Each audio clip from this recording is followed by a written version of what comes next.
இந்த நான் வந்து என்னுடைய கதாநாயகியை பற்றி நான் ரொம்ப கண்டிப்பாக சொல்லணும்.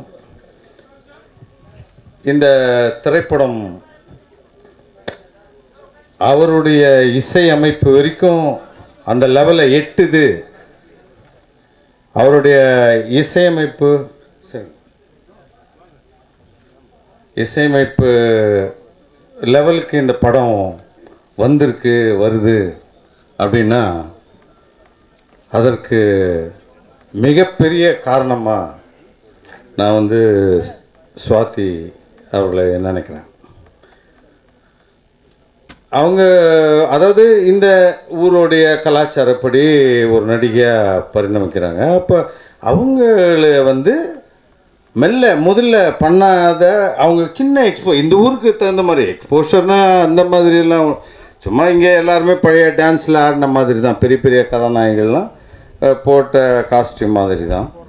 ஆனாலும் என்னோடு இணைந்து நடிக்க வேண்டிய கட்டத்தில் எந்த ஒரு முகச்சொலிப்போ இல்லைன்னா அது அவளுக்கு ஒரு சின்ன அந்த அண்டர்ஸ்டாண்டிங், ஓகே இந்த ஸ்கிரிப்டுக்கு இது தேவையாக இருக்கலாம், இது இருக்குது அப்படிங்கிற மாதிரியான ஒரு மிகப்பெரிய ஒரு கோஆப்ரேஷன்.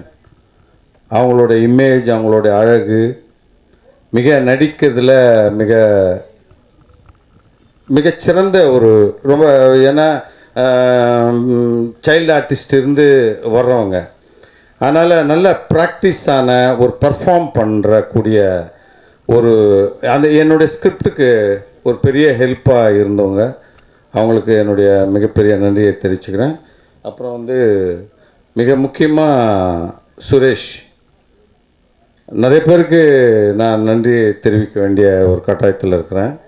இந்த திரைப்படம் இந்த காலகட்டத்தை நான் கடக்கிற ஒரு விஷயத்துக்கெல்லாம் அவர் பாண்டியன் வந்தாரான்னு தெரியல, நம்ம கண்ணன், கடவுள் கண்ணன், நம்ம துரராஜ் அவர்கள், தேசிகன் அவர்கள், நம்ம ராஜராஜா அவர்கள், இந்த மாதிரி நிறைய பேர் எனக்கு, நம்ம திருச்சி தமிழ் கன்ஸ்ட்ரக்ஷன்ஸ் பிரபாகர் அவர்கள், இந்த மாதிரி நிறைய பேர் இந்த காலகட்டத்தை நான் கடக்கிறதுக்கு எனக்கு துணையாக இருந்தாங்க. இதை மீறி ஒரு புதிய இளைஞனை நான் வந்து உங்களுக்கு அறிமுகப்படுத்துகிறேன்.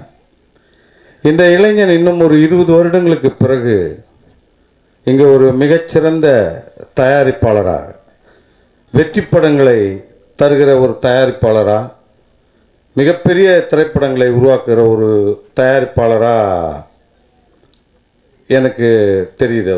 அவருடைய பார்வை, அதில் அணுகுமுறை, அதை கொண்டு செல்லுகிற ஒரு அந்த மாதிரி பல விஷயங்களை உள்ளடக்கிய ஒரு அடுத்த கட்ட தயாரிப்பாளராக நான் சுரேஷ் அவர்களை அறிமுகப்படுகிறேன்.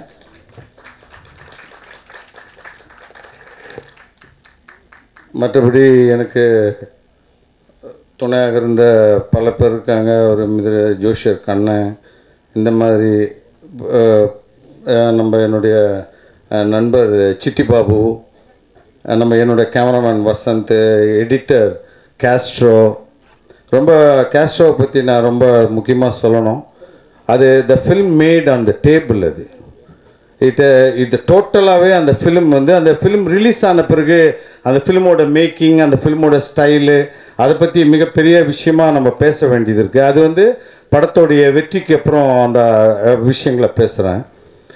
ஆனால் அதுக்கு முன்னாடி பல நம்ம ஜோதி முருகன், இந்த மாதிரி நிறைய பேர் எனக்கு வந்து இந்த எப்படி இந்த ஃபில்மோட ப்ரொடக்ஷனில் என்னை வந்து டெவலப் பண்ணி இந்த ஒரு ஃபுல் ஃபில்மோட ஃபார்முக்கு வந்ததுன்ட்டு.